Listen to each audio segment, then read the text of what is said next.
முதலாம் இரண்டாம் வினாக்கள் ஆகிய வினாக்களை தொடக்கத்தில் தரப்பட்டுள்ள உருவினை ஒத்த உருவை தெரிவு செய்ய. அதாவது இத போல இருக்கிறது கேட்கிறாங்க. இதுல எங்களுக்கு தெரியும் முதலாவது படத்துல பாருங்க இந்த இருக்கிறதுல இந்த கோடு ஒன்று இல்ல. அப்ப முதலாவது விட வராது. இதுல பாத்தீங்கன்னு சொன்னா இடையில கோடுகள் இல்ல. அப்ப இரண்டாவது விடையும் வராது. மூன்றாவது விடை சரி.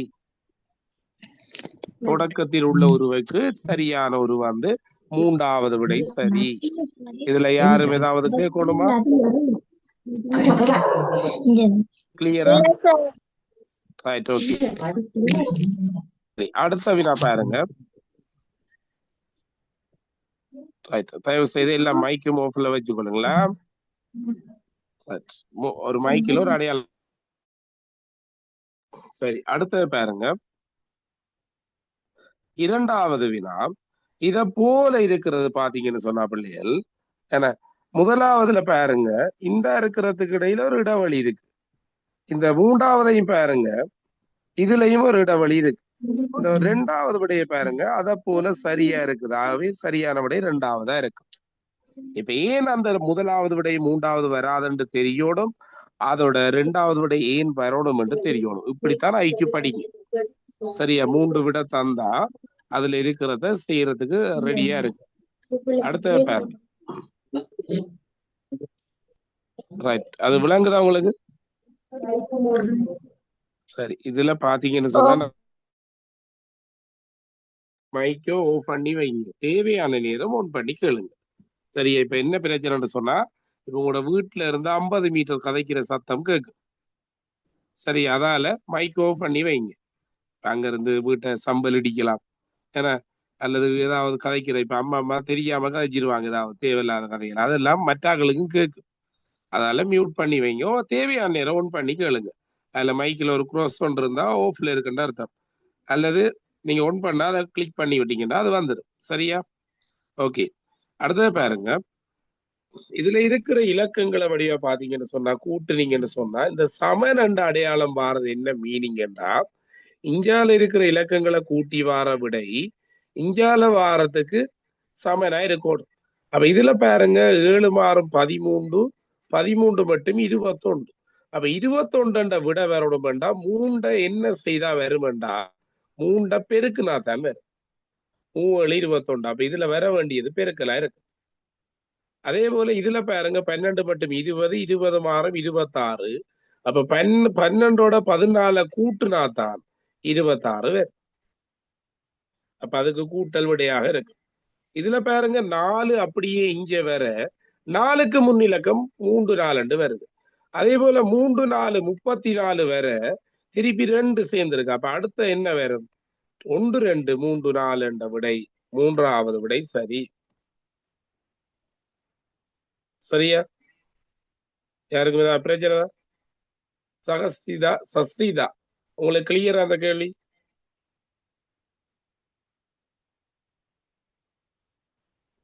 ஆரிஸ் கிளியராடா? நட்சத்திரம் ஓகே. சரிமா, ஓகே, ரைட், ஓகே. அடுத்த பாருங்க, விலங்கு அடிக்கலுங்க பிள்ளைலாம். இதுல பாருங்க அடுத்த வினாவை ஒன்று இங்க ஒன்று வந்து முன்னுக்கு இலக்கம் வருது. அப்போ இதே இலக்கம் திருப்பி வந்து இங்க 3 கூடி இருக்கு. அப்ப முன்னுக்கு 4 4 3 4 3 2 1 என்ற விடை மூன்றாவது விடை சரி. இந்த 6 கேள்விகள்ல ஏதாவது டவுட் இருக்கா உங்களுக்கு? பார்த்த 6 கேள்விகள். சரி, அடுத்த வினாக்கு போவோம். மிகவும் நெருங்கிய தொடர்பு உள்ளது ஒரு ஜோடியை தெரிவு செய்ய. எங்களுக்கு தெரியும் மூன்றாவது விடை காருக்கும் கதிரைக்கும் சம்பந்தம் இருக்கா? இல்ல.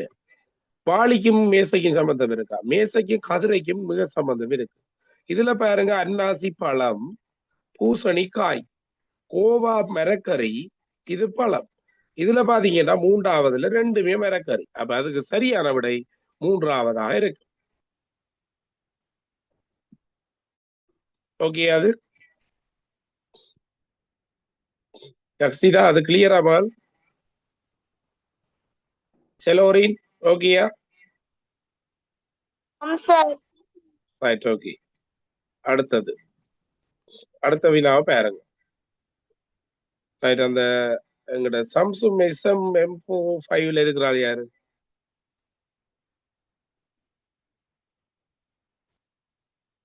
என்ன பேர்? உங்களோட ப்ரொஃபைல் நேம் உங்களோட பேர் வச்சா தானே எங்களுக்கு தெரியும். சரியா, ரீநேம் சொல்லி போட்டா அதுல வையுங்க. ரைட். அப்ப இல்லாட்டி நாங்க சாம்சுங் ஐபோன் அங்க கூப்பிடுவோம் உங்களை. ஹலோ சாம்சுங், ஹலோ ஐபோன் என்று சொல்லி கூப்பிட்டு. ரைட். இத பாருங்க. ஒரு சம்பவத்துடன் தொடர்பான 4 உருக்கள் கீழே தரப்பட்டுள்ளது. அதுல முதலாவது பாருங்க, இவர் பட்டம் கட்டுற டி, அதுக்கு பிறகு பட்டம் விடுற, பட்டம் பிடக்குள்ள கயிறு அறுந்துட்டு, இந்த அறுந்த பட்டம் சீல மரத்துல தொங்கிட்டு. அப்ப விடை முதலாவது டி, அடுத்தது பி, அடுத்தது ஏசி, முதலாவது விடை சரி. ஓகே அம்மாள்.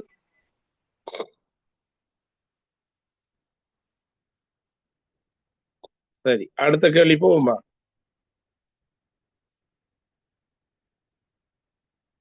அடுத்த கேள்வியை பாருங்க. இது நாங்க திசை படிச்சிருக்கிறோம். ஏன்னா இந்த அம்புக்குறிகளை கண்டாலே உங்களுக்கு என்ன மைண்ட்ல ஓடணும்டா, திசைகள் ஓடணும். அது எப்படி என்று பிள்ளைய பாருங்க. முதலாவது எங்களுக்கு தெரியும், இந்த பிரதான திசைகள் இருக்குது. வடக்கு, கிழக்கு, தெற்கு, மேற்கு சொல்லி இருக்குது. அதே போல இதுல பாருங்க, இந்த திசை வடகிழக்கு. நீல தலைவன் எழுதுறது கவனிங்கோ, வடகிழக்கு. இது தென்கிழக்கு. அதே போல இது தென்மேற்கு, இது வடமேற்கு. முதலாவதுல பாருங்க, இது தென் மேற்குக்கு வருது. இதுல பாருங்க வடமேற்கு வருது. இதுல கிழக்கு வருது. அப்ப அடுத்தது எங்க வேற போகுது?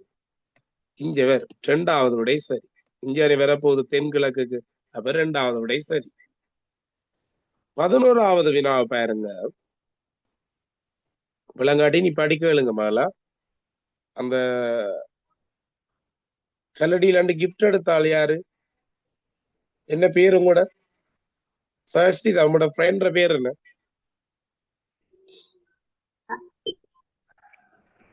அந்த சாம்சுங்ல இருக்கிறா லக்ஷிதா.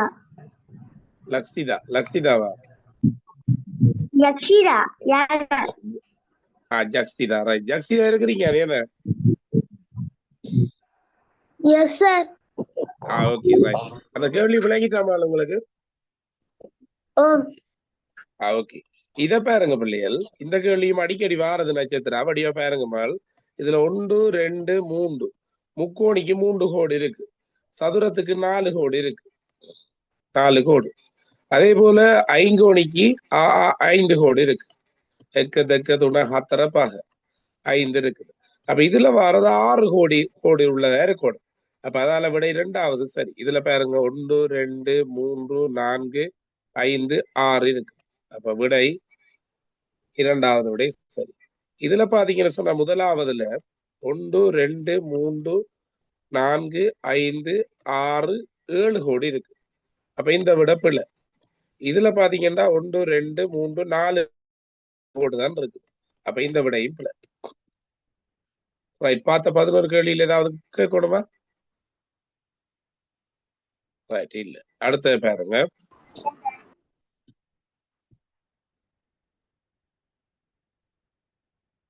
இத பாருங்க பிள்ளைகள், நான் உங்களுக்கு இது ஷார்ட்கட் சொல்லி தந்திருக்கிறேன்.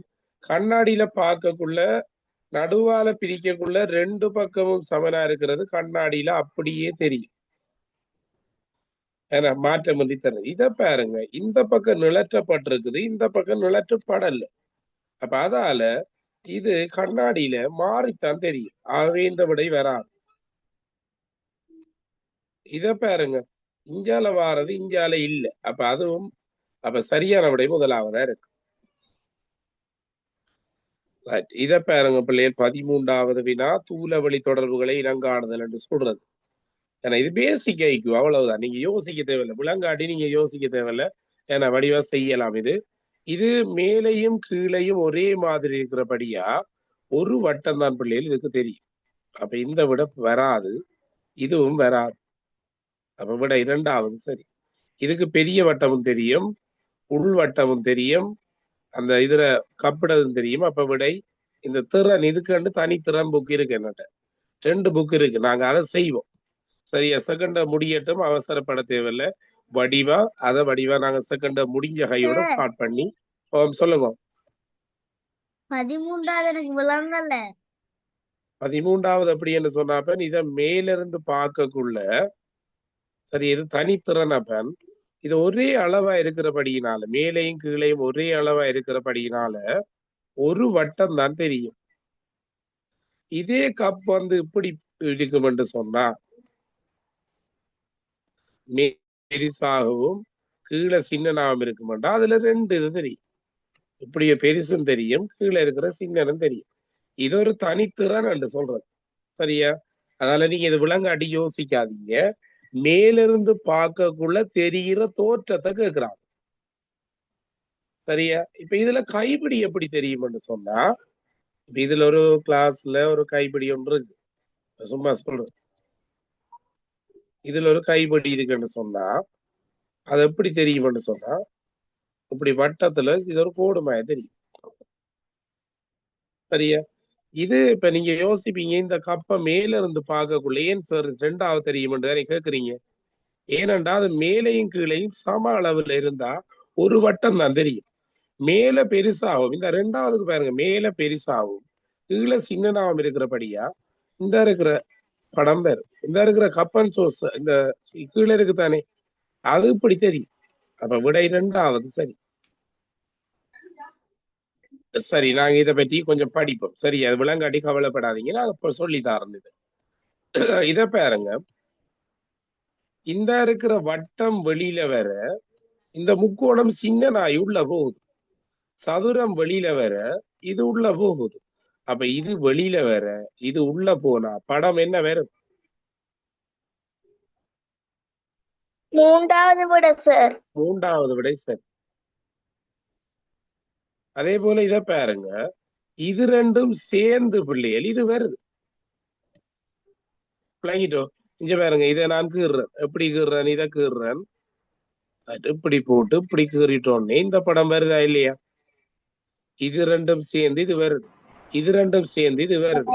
அப்ப இதுல இந்த இருக்கிற 2 கோட்டையும் நான் விட்டனண்டா என்ன தெரியுது? முதலாவது கிளியராது. அடுத்தது பாருங்க, உழுதுண்டு வாழ்வதற்கு ஒப்பில்லை என்பது முன்னோர் வாக்கு. 2வது விடை சரி. ஒப்பிட்டு பார்க்கும் போது அரசனை விட கற்றவன் மேலானவன். 3வது விடை சரி. அடுத்தது பாருங்க, பசி வந்துட 10ம் பறந்து போகும் என்ற கருத்து என்னண்டா பசி மிகவும் கொடிய ஒரு சாபம். பசி கொடியது, எதையும் ஆராய்ந்து செய்தல் வேண்டும், ஆழமறியாது காலை விடாது. சரியா? இதுக்கு வாய்ப்பா இதெல்லாம் பாடமாகி கொள்ளுங்க. நட்சத்திரமான உங்களுக்கு அந்த புக் அடிச்சிட்டோம். நாங்க உங்களுக்கு அடுத்த சாட்டர்டே நாளைக்கு கொண்டு தருவோமா? நாளைக்கு எடுத்துக்கொள்ளுங்க. சரி, அடுத்த ஓகே. அடுத்தது பாருங்க, கயிறு ஒன்று 2 சமபகுதியா இது உங்களுக்கு சொல்லி தந்தரான். இதுதான் கயிறு சமபகுதியா வெட்டப்படுது. ஒரு வெட்டுக்கு 2 துண்டு வேறு, வெட்ட விட துண்டு ஒன்று அதிகம். அப்படி சமபகுதியா வெட்டப்பட்ட ஒரு துண்டு, அந்த பாதி துண்டு மறுபடியும் 4 துண்டா வெட்டப்படுது. அப்ப 4 துண்டுனா 3 வெட்டு வெட்டும், 4 துண்டு வந்துடும். அதுல ஒரு துண்டு நீளம் 1 மீட்டர் ரெண்டா 1 மீட்டர் 1 மீட்டர் 1 மீட்டர் 1 மீட்டர், ஒரு பாதி 4 மீட்டர், அடுத்த பாதியும் 4 மீட்டர், 4ம் 4ம் அந்த கயிறு துண்டுற நீளம் 8 மீட்டர். கிளியரா? அது விளங்குதா? அதாவது ஒரு கயிறு சமனா வெட்டுப்படுது பிள்ளைய, வெட்டுப்பட்ட பாதி திருப்பி 4 துண்டா வெட்டுப்படுது. 4 துண்டா வெட்டுப்பட்டதுல ஒரு சின்ன துண்டுற நீளம் 1 மீட்டர் ரெண்டா நாங்க என்ன செய்யணும்? 1 மீட்டர் 1 மீட்டர் 1 மீட்டர் சொல்லி 4 சின்ன துண்டு இருக்கு.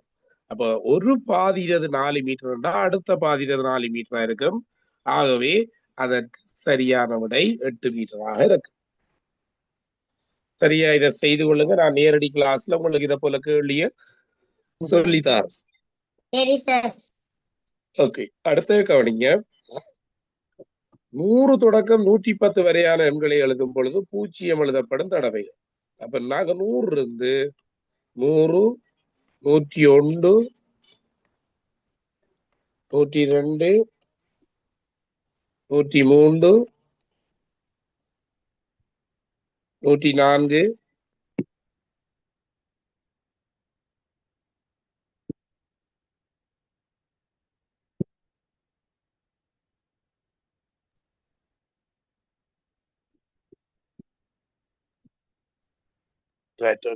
கொஞ்சம் பாருங்க விளங்குதாக ஆகிறார். 104, ஓகே, 105, 106, 107, 108, 109, 110 இப்படி எழுதிட்டு நாங்க என்ன செய்வோம், அதுல அவர் கேட்கிற கேள்வி என்னன்னு பாத்தீங்கன்னு சொன்னா என்ன, ரைட், அதுல கேட்கப்படுற கேள்வி இலக்கம் பூஜ்ஜியம் எழுதப்படும் தடவைகள். அப்ப நாங்க பூஜ்ஜியத்தை வெட்டுவோம். 2, 3, 4, 5, 6, 7, 8, 9, 10, 11, 12. ஆகவே அதுக்கு சரியான விடை 12 இருக்கு. ஓகேயா, அது சின்ன கேள்வி, எழுதி போட்டு நம்பரை வெட்டு. ஒண்ட கேட்டா ஒண்ட வெட்டி பாக்குறது அப்படின்னு கேட்கிறவங்க. சரியா, இதை நோட் பண்ண போறீங்களா இல்ல ரெக்கார்ட் போட்டு விடவா?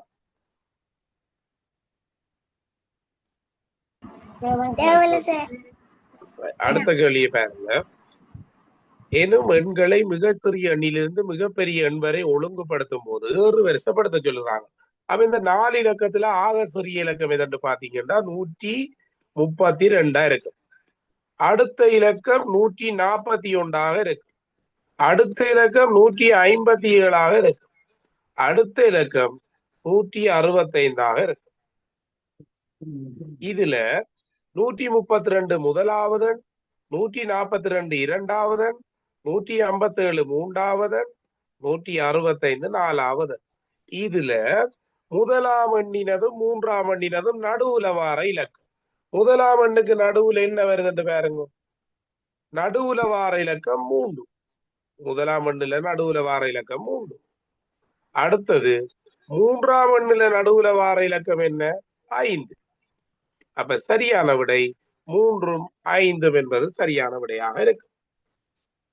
ஓகே பிள்ளைகள், ரைட்.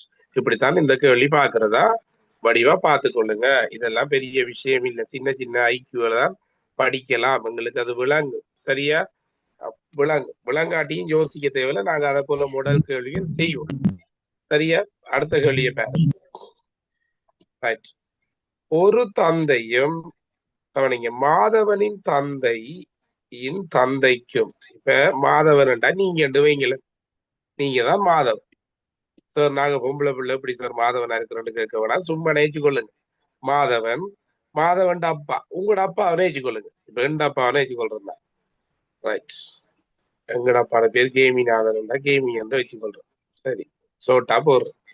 எங்கட அப்பாட அப்பா, அவர் அப்பா யாரு, சிவமாலை, சிவமாலை என்று போடுறோம். ரைட்.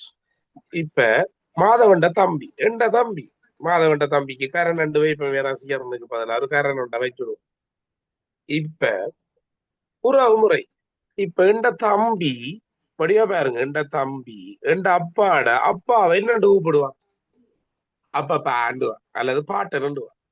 ஏன்னா எங்கட அப்பாட அப்பா எங்கட தம்பி என்னன்னு சொல்லுவார், பேரை நண்டுவான். அப்ப விடையும் உண்டாவது. உறவு முறையில் அவங்கட சொந்தத்துக்குள்ள கனெக்ட் பண்ணி பாக்குற, நீங்க தான் மாதவன் என்று வையுங்க, உங்களோட அப்பாட அப்பாவை நீங்க என்னண்டு கூப்பிடுவீங்க, அப்பப்பா. அதான் நம்மட தமிழ் முறையில அப்பப்பா அல்லது பாட்டன் என்று கூப்பிடலாம். அவர் என்னண்டு கூப்பிடுவார், பொம்பளை பிள்ளைண்டா பேத்தி என்று சொல்லுவார், பெரியனண்டா பேரா என்று சொல்லுவார். ஏன்னா ஆகவே அந்த உறவு முறையை சரியா குறிக்க தெரியணும். அடுத்த வினா பாருங்க,